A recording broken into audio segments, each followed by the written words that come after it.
Magandang araw sa inyo mga kaibigan. Itong ating almusalita sa araw na ito, December 14. Ang ebanghelyo natin ay Matthew 11:11 to 15.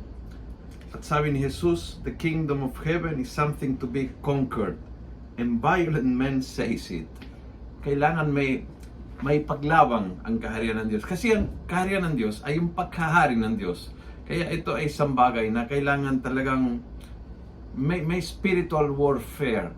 May labanan na nagaganap between yung kasamaan at yung kabutihan.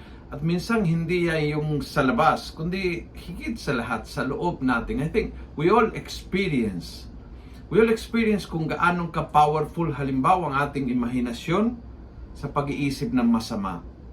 Masama in any area, masama lawang sa isang kaaway, masama sa pag-i-imagine ng mga negatibong senaryo na pwedeng mangyari, masama pagdating sa mga malalaswang isip. Very powerful ito.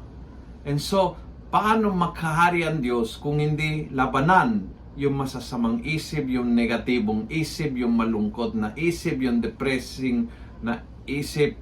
Ganon din sa damdamin. Alam po natin kung gaanong kadali magtanim ng sama ng loob, maggalit, magtampo, magselos, mag-inggit, makaroon ng pagnanasa, makaroon ng kasakimang, madaling makaroon ng damdamin na makahari sa puso na talagang malayo at pinalayo sa Diyos. Kaya kung gusto natin na maghari ang Diyos, kailangan lumaban. Ang spiritual life is a life of warfare. Kailangan labanan. Kailangan alam mo ang kahinaan ng kaaway. Alam mo kung paanong protektahan yung mahalaga sa iyo.